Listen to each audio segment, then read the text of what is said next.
welcome to the third RoadMap dialogue promoted by ISPI and the Italian Ministry of Foreign Affairs. We are happy, very happy, to have with us Parag Khanna, a global Indian, as you define yourself, often being born in India, but grown up in Abu Dhabi, Dubai, and then moved to New York, Germany, United States, UK, now Singapore, the world.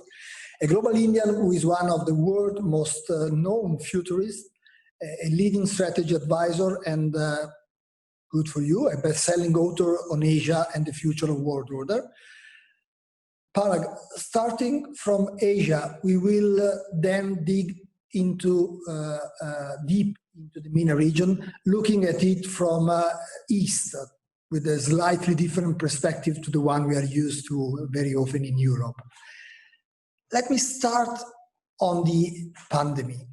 How come the COVID-19 pandemic took most of us by surprise, despite futurists like you predicting such events so often? Well, first of all, it's very, very nice to be with you. Thank you for hosting me. As you know, I have a lot of respect for the intellectual class and also for the Italian civil service and diplomatic ranks, who I've spent, a fair bit of time with over the years and learned a great deal from. So I'm really looking forward to this conversation. You came at ISPI a few years ago. Yeah. You were still slightly less known than now, but you came for a presentation, and we are great. And I wish that we were together in person, of course, with all of us. So let me give you, the view from Asia. Let's remember that if just one thing about this particular coronavirus were different, namely the transmission time, right, the incubation period. If it were 24 hours instead of 2 weeks, this would have been over, right? We would have been able to know and identify every person who was infected, quarantine, isolate, and to contain the virus. So because this particular strain that has spread has had this 2-week incubation period, we have the exponential effect that it has had. And of course, because it began in China, in a crowded city, a city from which people emanated in all directions, all across to the Middle East, to Europe, to the United States, and so forth, during that 2-week, 3-week period. And only then did public health authorities begin to try to understand and unravel and untangle and reverse engineer. It took a long time. And for many, many countries, of course, including Italy and the United States, it was already too late. So in that sense, there is that's the narrow explanation of what went wrong. And then the deeper explanation in terms of the lack of preparedness, the inability of political forces to align, to take the virus seriously and to act vigorously against it, that story we also know is a failure. Because of course there were many warnings. We've seen that countries that do not trust their experts, whether it's environmental experts or epidemiological experts and so forth, are going to wind up paying the price. And I'll just say that, one of the important lessons that has come out of this, from the Asian point of view, is that Asia's democracies are getting the positive attention that they deserve.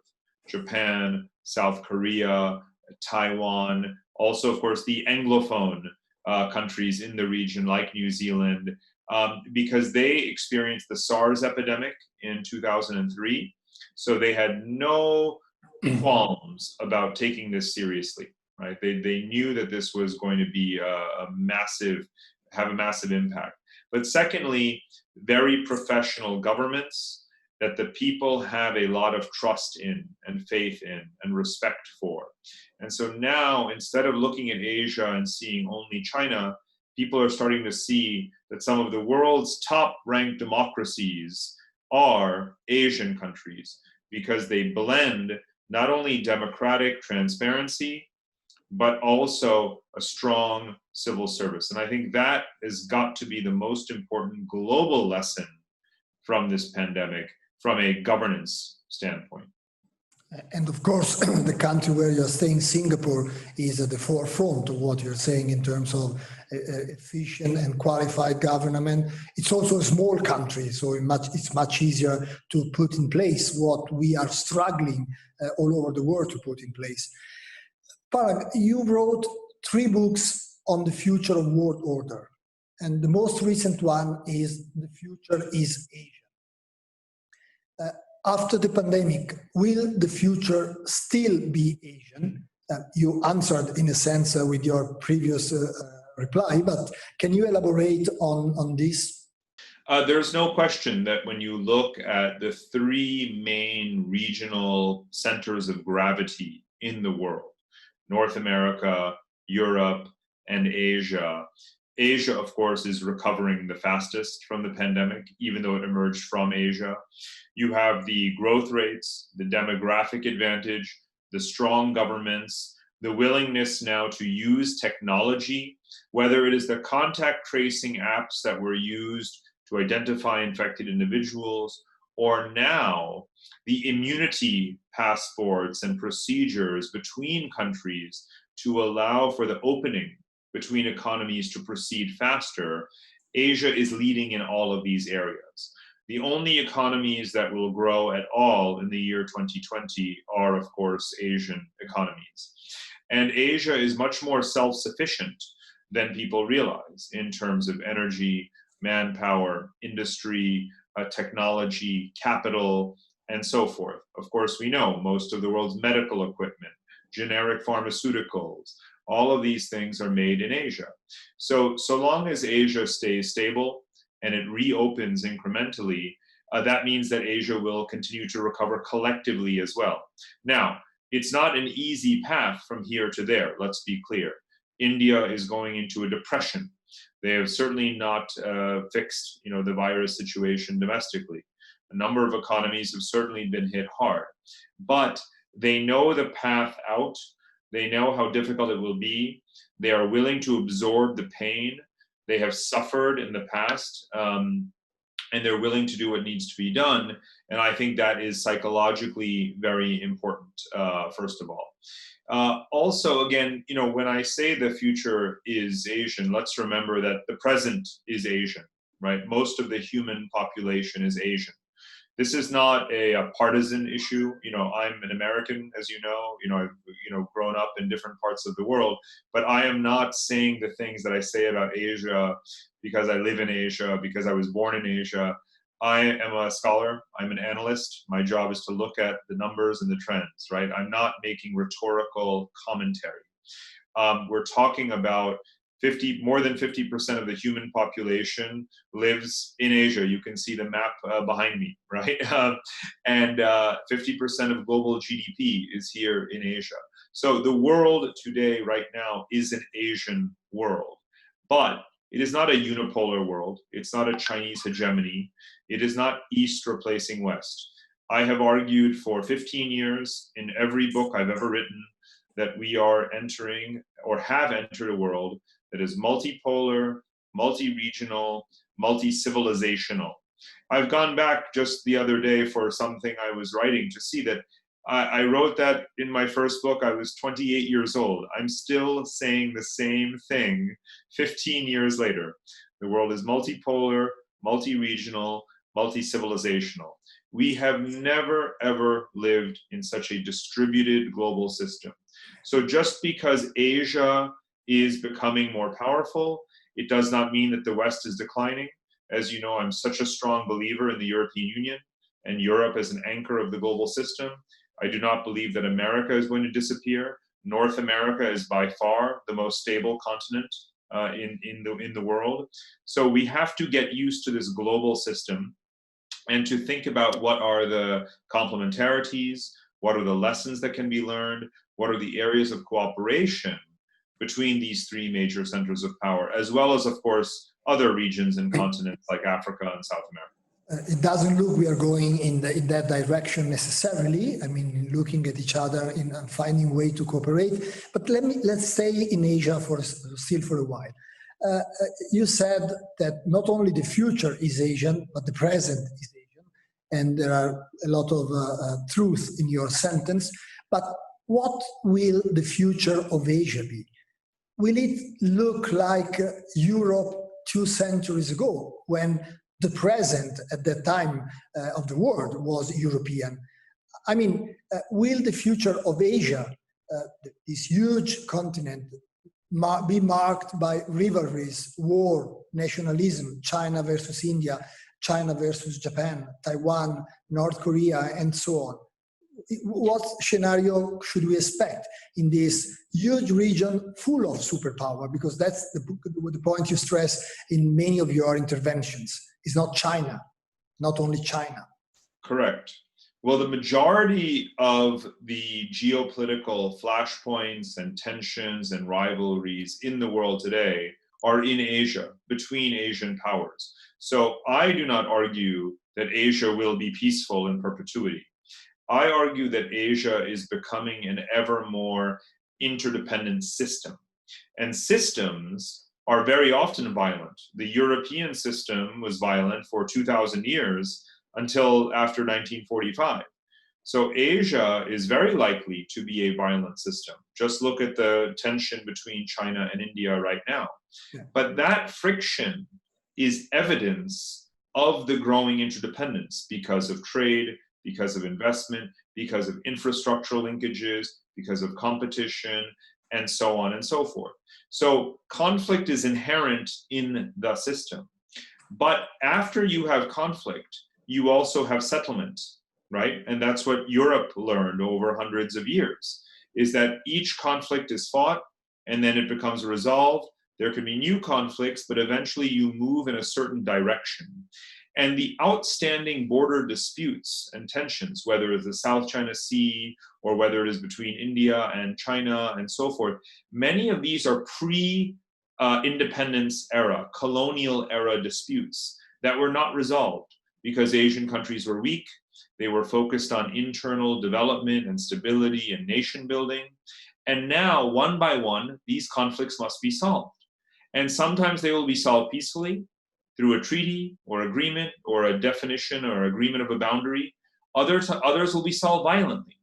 But just because you have a conflict, maybe a war in the South China Sea over the Spratly Islands, maybe a war in Taiwan, God forbid one of these wars happens, right? But there's also an end to the war. Europe has been through all of these wars. The war eventually ends. And after the end of the war, you have a settlement. You have a new normal. And it becomes a normal that is not one that dates to colonial powers with no local involvement, but it becomes a new intra-Asian settlement, which is recognized by the modern contemporary governments. And that becomes the new baseline, and it's done. And we all hope that these conflicts are resolved peacefully. In the last 30 years, Asians have had these tensions, but there has not been a single major war in Asia, as you know.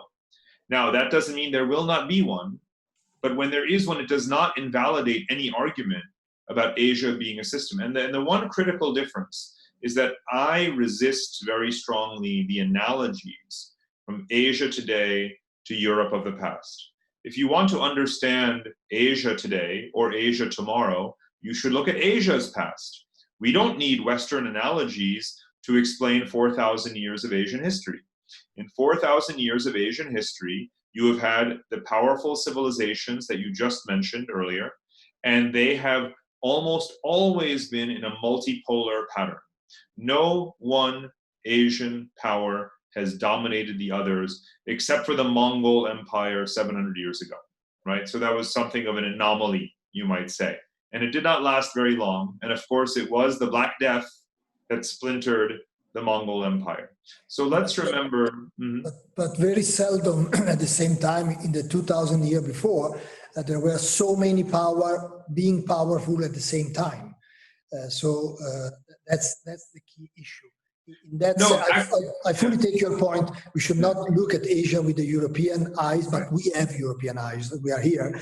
But at the same time, when tension had been strong in Europe was at the time in which, at the same time, France, Great Britain, Germany, or Spain were on the rise, which was very seldom the case in Asia. But I think you made a very good point on this. And by the way, that point that you made could have allowed us to move into the Middle East immediately. But I would like to stay on Asia with you for a while, because challenging the view of many, you several times stressed that the Belt and Road Initiative is not, as many believe, the China's gateway to dominate the world, but something like a win-win project for most of the countries involved, which, by the way, will dilute China's influence in these countries, the opposite of what people say. Could you elaborate on this subject? And let me also ask you, what will be the future of the Belt and Road project after the pandemic, with, let's say, a growing anti-Chinese feeling in so many countries in the world? Absolutely, that's an excellent question. Let me first explain that empires go through certain life cycles. They expand their supply chains, they build up their currency reserves and trade surpluses through their mercantilist economic practices. They invest heavily to buy friendships, they form military alliances, they expand their infrastructure as a tool of influence, they may form alliances or have colonies abroad. But in order to maintain that status, they have to keep on investing in their colonies. And over time, of course, they build up those very same territories that wind up resisting them, and then they are rejected and pushed away, and they collapse. That is the imperial life cycle. And that applies to Great Britain, that applies to all European empires. If that were not the life cycle, then India would not be an independent country, would it? Right? You would have a linear pattern of hegemony for each empire in the world, but you don't have that. So China is experiencing this life cycle just like every other expansionist power, except in the case of Great Britain, it took 300 years. In the case of China, it's taking about 3 years, because you can see already what has happened in the last 3 years. The first Belt and Road Summit was in the year 2017. Here we are, it's 2020, and everyone hates China, right? So it's taken only 3 years for many countries to say, we don't want debt traps, we don't want imbalanced trade, we don't want Chinese workers doing all of the projects. We want more local job creation. We want more joint ventures. We want more technology transfer, right? And so on and so on and so on. And already China is on the back foot, right? And this is entirely predictable, because this is how the imperial life cycle works. And the difference, of course, is that, again, in the age of colonialism, when the map seemed to be unmarked, so to speak, we don't live in that world. We live in a world of democracies. We live in a world of transparency. We live in a world where everyone is scrutinizing every single action that China takes and re-regulating their economies to ensure that China cannot own them 100%. So on the one hand, Belt and Road is symbolic of infrastructure finance, which is desperately necessary. Desperately necessary. When you think about the 5 billion people who live on this map behind me, the post-colonial world, and the huge populations of Asia and the underdevelopment, right? Of course, there's a desperate need for modern infrastructure as a platform for growth. And many countries, the big and important countries like Kazakhstan or Uzbekistan and others, are using, in fact, China's investment, Thailand as well, to actually bolster their growth and to pay down their debt and to be well-functioning and modernizing states. So the future of Belt and Road, in the sense of mutually beneficial infrastructural partnerships that are well selected and allow economies to diversify, to create jobs, to generate growth, to pay down the debt, that is the role model of what we have always wanted in terms of international development finance of the last 75 years. We want countries to follow this pattern, right? It's only surprising to us that it's China that's the lender, that's all. But China has come into a gap that the West abdicated, because the World Bank walked away from infrastructure finance in the 1960s just as these populations were growing. So the future of Belt and Road is much less important than the future of infrastructure finance and sustainable infrastructure finance. And I'm very glad to see that Europe has moved forward with the Asia Connectivity Initiative. I'm glad to see that Japan, the United States, Asian Development Bank, Australia, many countries are now saying that they also want to compete with China, compete with Belt and Road, and offer competitive terms, concessionary terms for lending and infrastructure finance. And this will dilute China's influence, because now you don't have to go only to China, because everyone has realized that there is an infrastructure arms race. But you answered to the first question. One comment on the second. Will China be able and willing for sure, able, given the financial and economic situation, to move on as fast as they had in mind with the project? Well, it's not necessarily clear how fast, China wanted to do certain things. The reason that Belt and Road exists at all is because China in the 2000s rapidly became the world's largest importer of commodities and exporter of finished goods, because we, the West, made it the factory floor of the world starting in the 1980s, also Japan and Korea and Taiwan. So suddenly China needed to diversify its supply chains, have more efficient corridors for importing fuel, and to reduce its dependence on the Straits of Malacca, which is the so-called Malacca trap in geopolitics. So Belt and Road, you might say, started off as a defensive and reactive response to the bottlenecks of China's geography. But then, of course, it became something more offensive, because China became such a huge, powerful economy with massive liquidity and an ability to influence the economies of all of its neighboring states, with which it became the largest trading partner. So again, think about the cycle: defensive to offensive to pushback. Right? Now, China, of course, you're correct to point out, China is worried about its very high debt levels, its aging population. It's going into current account deficit now. Its trade surplus has shrunk considerably as a result also of some of its own measures to reduce tariffs and increase imports in order to, again, make friends and buy influence. And these countries now have more and more confidence to stand up to China. But China would like to multilateralize the costs and the execution. It simply wants to have the regulatory and security and supply chain certainty that it needs, given its global supply chain footprint. As you know, in my work, I tend to emphasize supply chains and connectivity, because these are not a realm distinct from geopolitics. The Roman Empire expanded through roads and infrastructure. Nothing has changed in the last 2,000 years in this regard.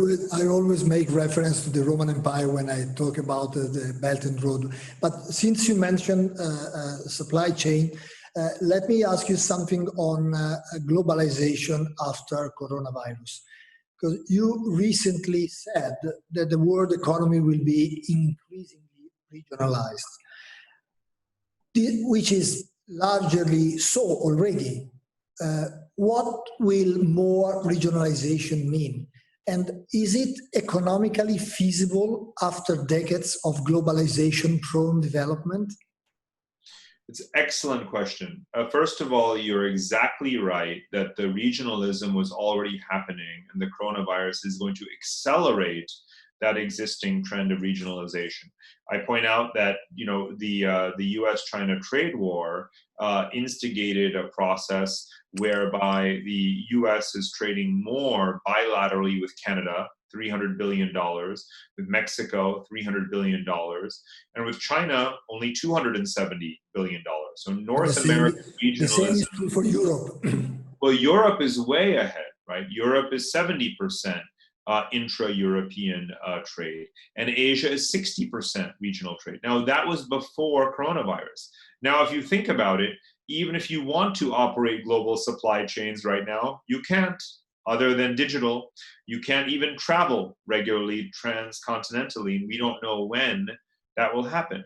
So by necessity, we will start to think about the leveraging the complementarities with our neighbors more. We'll have more sensible, pragmatic, intra-regional integration. Now, Asia was the only region pushing forward, very, very steadily with trade liberalization, and they continue to do that. Trans-Pacific Partnership, Regional Comprehensive Economic Partnership, and all of these other agreements. There's a long way to go for Asians to make the most of the resources that they have. As I said before, Asia has people, Asia has technology, Asia has industry, Asia has energy, Asia has capital. It has all of the ingredients for deeper integration, and now it will pursue them. And I think that that is in many ways a good thing, because of course it can create more jobs, it can reduce the greenhouse gas emissions from global supply chains, it can lead to greater investments in efficiency of agriculture. There can be many benefits actually to this regional world. We should not close off globalization. And globalization is probably my middle name, so I'm not rejecting globalization. But there are some aspects of globalization that we should be happy to get rid of. We should not have to put oil onto tankers and sail them around the world. That's not good for our planet. We should be investing more in local energy, right? The same thing goes for food and for various other things. But we should be allowing global migration where it's useful. Global financial flows are obviously very essential. The most significant right now dimension or aspect of globalization is, of course, international finance and capital markets. If it were not for the IMF extending more than $1 trillion of credit, if it were not for the World Bank with $250 billion of global credit lines for emerging markets, if it were not for the global asset managers owning so much of the local sovereign debt of many, many countries, if it were not for countries opening their capital markets to draw in money to stabilize their currencies, the world would have fallen apart by now. The world would literally have fallen apart. So there is no end to globalization. You should never believe anyone who says so, of course. And international finance very much proves that. The flows of people that will return most certainly prove that. Trade there's still a huge amount of global trade, and it will continue to evolve in new areas and sectors. So I have a sort of punchline on this. I always say never ever worry about globalization. Only worry about whether you are well placed to take advantage of globalization, whether you are in it or out of it. But there's no need to worry about globalization's future. It will be just fine without you and without me. No, that's a good point. Let's gradually move into the region which is behind you on the left side of the screen, the Gulf and the Middle East and the MENA region. You several times mentioned that you believe that the future of the MENA region is a prosperous Arab civilization with stable commercial center from Riyadh, Doha, Dubai to Beirut, Aqaba, and Baghdad. Looking at the current situation, it looks like a distant future for us. How to reach this new Arab order? And what about, you mentioned these cities, but what about the prosperous Arab civilization hub with Beirut, Damascus, Amman, and Cairo, for example? For the last several years, some of the maps that I've produced, such as this one, and then ones that are specific to the sort of West Asian region, North Africa region, Levant region, have focused on showing what functional geography, connectivity between Arab cities could do as to promote a collective renaissance of their economies, of their societies, to try to overcome the very artificial post-colonial boundaries between them. Obviously, that's not a path that these countries have pursued, but some kind of a resurrection of an Arab version of the Ottoman Empire. So Ottoman geography, Arab sovereignty would be what the countries of the region should pursue. But right now, obviously, only the Gulf countries have the wealth to stabilize themselves, to keep themselves stable. And as you know, their money props up Iraq, it props up Lebanon, it props up Jordan, Egypt most significantly in terms of large countries. So there is a very large burden, obviously, resting on the shoulders of the Gulf countries, precisely at a time when oil prices are falling and will continue to fall and will stay low. So I think there is this moment of sobriety, a wake-up call that the region is not facing for the first time. Obviously, this is the region that was invaded by the U.S. 20 years ago. This is the region that has suffered the Arab Spring and the huge waves of anti-government movements that are also happening today. And now you have low oil prices and you have climate change. So at some point, of course, the governments in the region have to wake up and undertake a collective strategy and maximize their human capital and their natural resources. Point is that we don't know when this time will come. But it's interesting, looking at the Gulf behind you, it's clear that from the economic point of view, the interest and the attraction is from Asia.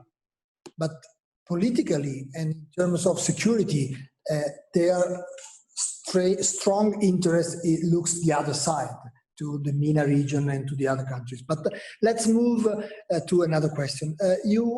One of the other comments you make frequently is that this century will not be dominated by nation state, but by cities.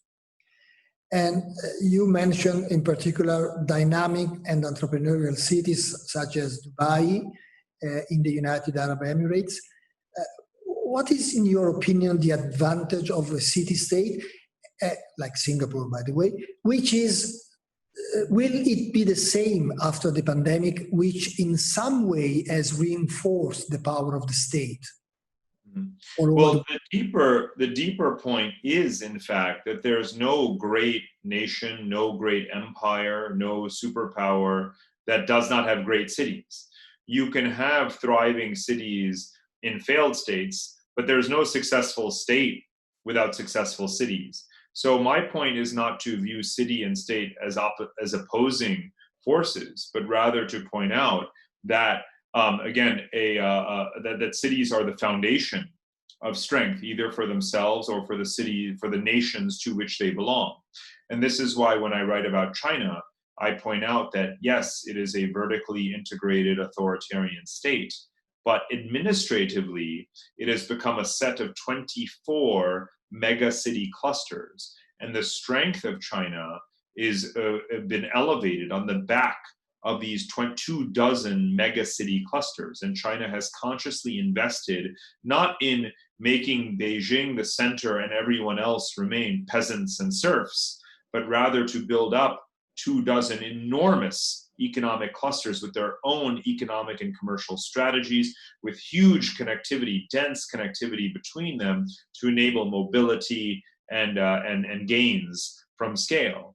Now, the United States is the great economy and continental scale power that it is, not just because of not because it is centralized, because of course it's a very federalized and devolved system. But America has 40 urban clusters, right, that are not self-sufficient, but that are large and dense, 40 of them, right? And that's what makes America, America, right? So no other country has that many distributed centers of urban clustering and huge economic scale, all 40 of them. Europe is something similar, right, in the sense of having many great cities across several dozen countries, each of which is quite dense. So that's the pattern that we should be looking for. So I'm not creating an opposition. I'm saying, though, that a smart country is often guided by the policies that are most beneficial to its cities. When you have a situation like Brexit, where the interests of the city, the capital city, that represents half of GDP, are voted against by the provinces and rural populations, that obviously is not going to be good for the country. So what is bad for the city is probably bad for the country. Which is quite common in Europe. I mean, you have also in other country a sort of contraposition of the rural feelings and the big cities approach and politics. Last week, we hosted a dialogue with Qassam Salameh, the former United Nations Special Representative for Libya. When asked about the involvement of China in the MENA region, Salameh answered, China is not interfering with the conflicts, but will be the country, the one to take advantage of them later, being at the forefront line for the reconstruction phase. Do you agree with him? And is this a good indicator of Chinese posture in the region? Well, one of the reasons that in the Asia book I emphasize that this region is West Asia, not the Middle East, right? The Middle East is not a meaningful term. It's just a historical and colonial artifact. The term Middle East is not a geographical term in any case. It's a referential term, seeing the world from London, but it's not a term in geography. In geography, and geographers do not use the term Middle East. We talk about West Asia, we talk about North Africa, and so forth. So we are talking about West Asia. And just to remind everyone, of course, West Asia and East Asia had deep relations in the 14th and 15th and 16th centuries, right? It's only with the arrival of colonialism that we saw Asia fracture as it has. So what is happening today is the revival of the Silk Roads, what in fact historians call Afro-Eurasia. So one of the things that I've emphasized is that as the US loses interest in West Asia, as its occupations wind up, European colonial interest, influence is obviously also faded in the region. But East Asia's rise obviously makes it very influential in West Asia. And that process began in the 1990s with the energy trade and goods trade between the regions. Now it has become arms deals, scientific transfers, financial investment, and also, of course, this post-reconstruction activity. So whether it's Syria, Iraq, or other countries, there's already very large contingents of Chinese and Indian business people whose companies are backed and supported by export credit agencies. They're willing to take the risk on projects in these risky markets. That's not something that our countries are willing to do right now. And again, it's not about power filling a vacuum. It's not about challenging Western hegemony. It's just opportunism. And there are a few questions on some point you made at the beginning of our dialogue. Let's go with them. The first one is asking, how would you coordinate or organize cooperation of a multipolar, multi-regional, and multi-civilization world, the one you described? If this is not possible, we are moving toward a polarized world without multilateralism, which means the world disorder as opposed to the world order of your books. How would you reply to this? Well, first of all, multilateralism has never actually governed the world. We have to be absolutely clear about that. Multilateralism is an attempt at coordination among as many countries as one can convene and coalesce behind certain common agendas. Multilateralism has been successful rhetorically and in terms of international law in some areas, and in terms of coordinated action in a few areas. But when you're talking about a multipolar landscape, what defines that landscape has nothing to do with the institutional framework. We would need an entirely new institutional framework if we wanted to achieve an action-oriented global governance that takes the resources and coordinates the resources of North America, Europe, and Asia towards common objectives like climate change or rebuilding failed states, or combating the pandemic and so forth. So as far as I'm concerned, we do not have a multilateral system that is befitting the new geopolitical landscape, right? So I think we have to just be clear about that, especially in the 75th anniversary of the United Nations that we're celebrating this week. So it's fine to be multilateralist, but we must also be realistic at the same time. I support and endorse, and I've used this expression G3 very regularly around US, EU, China. We need a G3 agenda. We need to have the means to harness their resources and channel them, neutrally. What about Russia in this picture? Well, Russia is... We on the Middle, talking about West Asia, I will not use the word Middle East anymore with you now. I mean, we have been debating in the last 2 years the role of Russia. And we have been discussing now for 40 minutes and the word Russia did not appear so far. And also in this G3 that you mentioned, Russia is not in the picture. Where would Russia end up with? Well, global governance is about the supply of order. Russia is a supplier of oil and gas. It's not a supplier of order. It often plays a significant role in disorder, as we know, in certain geographies, but that does not make it a pillar of global governance. When we're defining global governance and talking about global governance, we often are talking about legitimacy, institutions, cooperation, collective agendas. We don't identify Russia with any of those things, which is why we haven't yet talked about Russia. But that doesn't mean that Russia is not important. In geopolitics, Russia is extraordinarily important. Russia always plays an outsized role in my books because I take a geographical perspective on everything. And therefore, how can you write about anything geographical without writing about Russia? So for me, Russia is absolutely pivotal in its own domain. But in many of the places where we, in a day-to-day way, view it as interfering and being a nuisance, that's exactly what it is. But it's not going to be a provider of order anywhere, really, other than its own, sort of immediate. Should we have a Russian here from a Russian think tank? They would probably say that they brought order in Syria. That it's a different vision of order, maybe. But that's what they would reply to you. It's quite a different vision of order. But again, the reason that is not important is because whether or not you are bringing order to Syria or bringing disorder to Syria does not change the fact that Syria is not important. Syria is not representative of the planet Earth.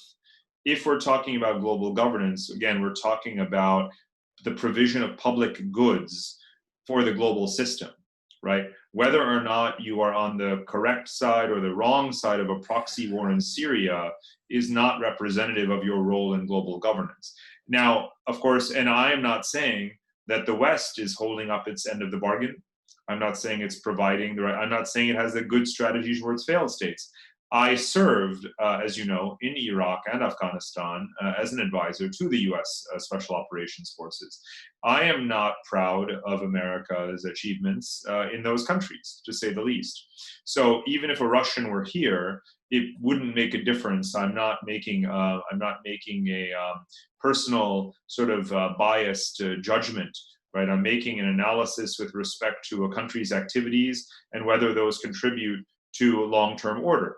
And I don't think that one can objectively say that the Middle East, West Asia, is somehow a permanently more stable region because of the role of Russia there. So again, it's an irrelevant situation to the broader questions.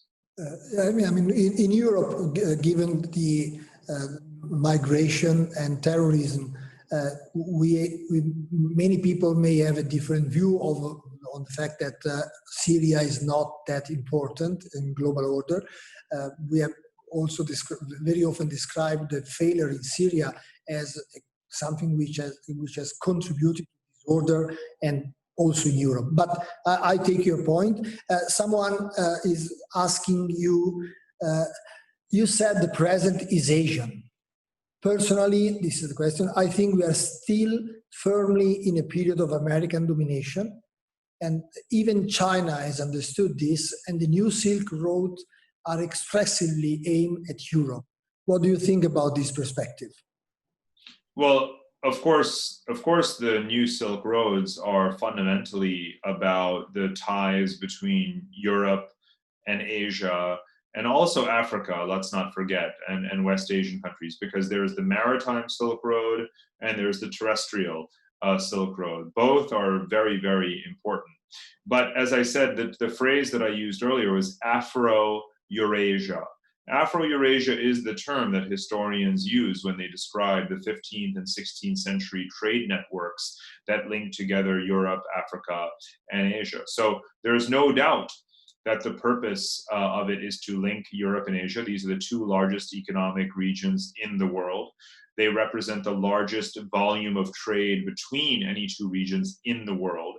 Europe trades a lot more with Asia than it does with America.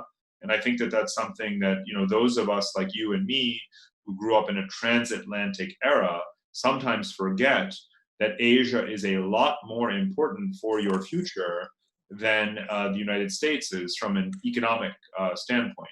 Now, I know that in Berlin, they understand this very, very well. I believe in Rome, you understand this. Otherwise, you would not have joined the Belt and Road Initiative as you did. But I think that in many people's psychology, we still lean on this idea that the transatlantic relationship is the bedrock of global order. But really, it's not. It is itself a great achievement and accomplishment that there is a NATO alliance, that there are strong relations between North America and Europe, generally speaking. The weakening of those ties, though, does go back 20 years.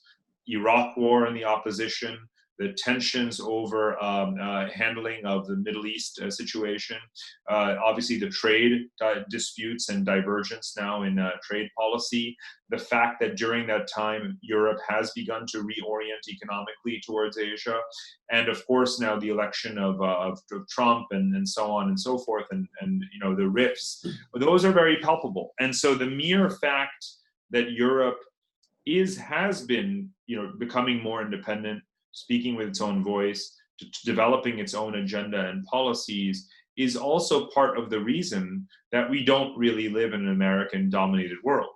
So again, it's easy to believe, and there is this state of suspended animation. There is a mental and psychological inertia that afflicts many, many people, right? And again, as an American, I should be susceptible to this. However, I spend all of my time traveling, all over the world. And so the reality of what I see is not an American-dominated world. I see a world that's highly contested depending on wherever one is in terms of who is, which power is the most influential in a given country. You mentioned Europe. You mentioned that Europe has strong economic ties with Asia, stronger economic ties with Asia, and is gaining some independence from the transatlantic relation. But it's clear that should the rift between China and the United States go on, and I think it will go on for some time, it's clear that for Europe that will be an uneasy situation, because politically we have and culturally we have stronger ties with the United States and North America. Economically and looking at the future, we should turn toward Asia, and we could end up stuck in the middle between these two big powers. What would you, as an advisor, would you recommend to Europe?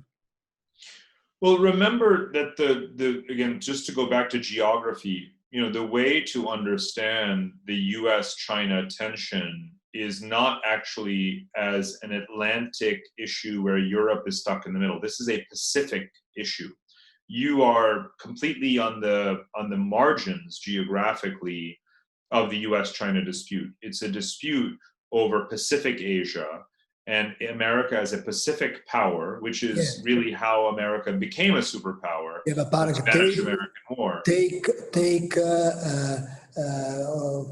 5G, Huawei. Should America try to prevent foreign investment or the localization in China. Right. And I'm sure they would do the strong pressure to Europe to follow SWIFT. So they already are. But you know that the Obama administration tried to convince every European government not to join the Asian Infrastructure Investment Bank. You rejected America then, and you joined the Asian Infrastructure Investment Bank. Lots of countries, including your own neighbors, tried to convince you not to join the Belt and Road, but you did it anyway. So yeah, you've the been climate acting was in your own different. interest. But the climate was different. You cannot compare the quality of the relationship between China and the United States and in the Obama era, the one you mentioned, and what's going on now. Okay, this is an electoral year, but I don't think a lot will change with Biden, should Biden win. So I think this kind of tense relationship is here to stay for all the reasons you have been explaining in the first part of your presentation. So yeah, I have no doubt that US-China tensions will persist in perpetuity. I am asking, or my contention is that that does not mean that the whole rest of the planet Earth has to choose one side or the other, because that's not the way it's playing out. What every country is doing what is in its own best interest, not choosing one side or the other. So in some areas you agree that you will screen Chinese investments and not allow majority ownership by Chinese entities into sensitive sectors or mergers and acquisitions into those sectors. But in other areas, you will work with Huawei, you will work with Chinese institutions, and you will continue to pursue free trade agreements with India, with ASEAN, with Korea, with Vietnam, with Japan, whereas America is not doing those things. So you can pick areas of cooperation, but that does not mean that you are following America. It's in your best interest to do these things, right? And I think that when it comes to 5G, it's not that a choice between America and China, because America doesn't have 5G, right? America is actually helping Europe be the leader. What's not to like about that? You know, it's something that Europe should be doing anyway. Nokia, Ericsson, and so forth are now getting more and more contracts. So I think that the things that are happening right now, actually, rather than portray Europe as being trapped, I think that Europe should have much more confidence and be very opportunistic about these kinds of situations. We will do our best. It's a promise. The last two questions, Parag. Thank you for your time. You have been extremely generous in touching so many different issues. The first question has to do with popular demonstration. Despite the pandemic, protest movements are still taking place in some countries, many countries around the world, and often on shared issues. How do you assess the implication of a potential globalized protest movement on the future of international relations? Right now, we don't see, we have to be honest, that many protests after the coronavirus. We saw them December and January, but with the unlock of our society, they will come back for sure, because there will be many other social and economic issues to bring people into the street. Do you see any possibility of joining up, linking this movement, and with which implication on the future of international relations? Well, to be honest, I do believe that this is a systemic global issue. It has its origins basically in the financial capitalism and deregulation and, excessive growth and inequality dating back to the 1990s. But particularly when it comes to the global underclass revolt, that you can see physically from the mid-2000s. You had the financial crisis, the Occupy Wall Street movement, the Arab Spring. You've had the protests against police brutality. You've had the underclass migrant situation in Europe as well. Through the 2000s, the unrest across the Middle East, Latin America, food price spikes causing riots.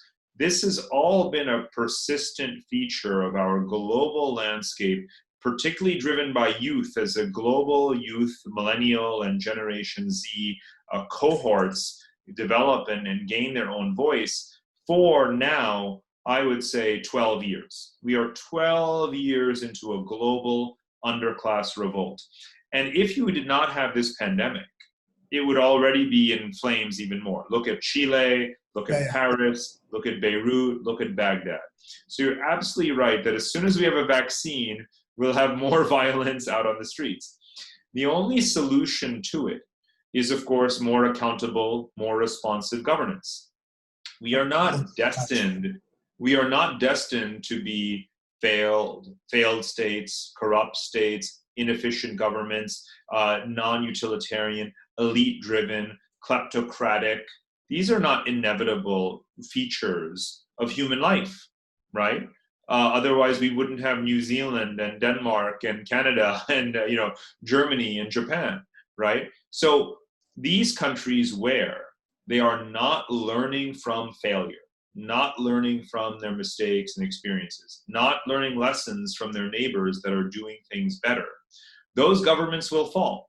And, sitting as I am in probably the world's best run country, I have to say that, every country gets the government that it deserves to some degree. But you have to look at the silver lining, because I've been spending time in Chile. I went to Chile twice. Please tell everybody that you are not right now in the States, but you are in Singapore. Yes, because they may think that you are saying that you are in the best run country, because you have said you are American, you are Indian, you are from Singapore, you are everywhere and every nationality. Parag is now in Singapore, and he's saying that Singapore is one of the best run countries in the world. Yeah. And there is the last question for you on Singapore.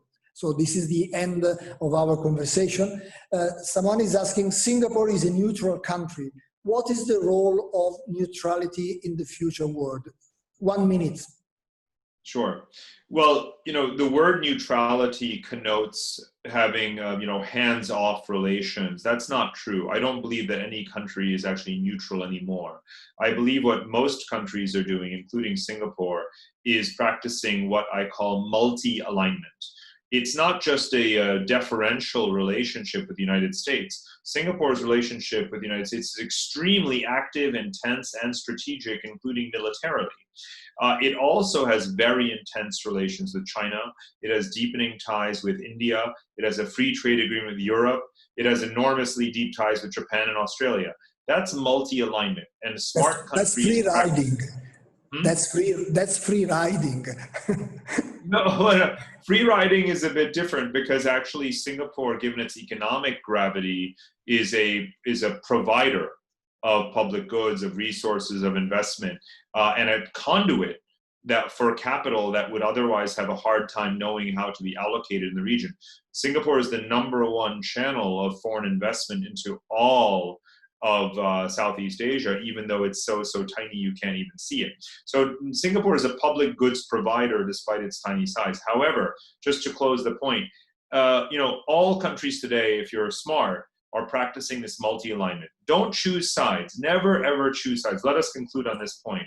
Never choose sides. Always maintain the best, robust relationships in all directions. In Europe, historically, Italy has always been criticized for not choosing sides. So this for the Italian, those following this dialogue are not Italians, but for the Italian listening to this is the best conclusion of this wonderful conversation we had. Parag, thank you very much. Good luck for our work, good luck for your books, and thank you for sharing your thoughts. It has been a real pleasure. Grazie, Paolo. Very nice to see you. Thank you. Thank you. Ciao.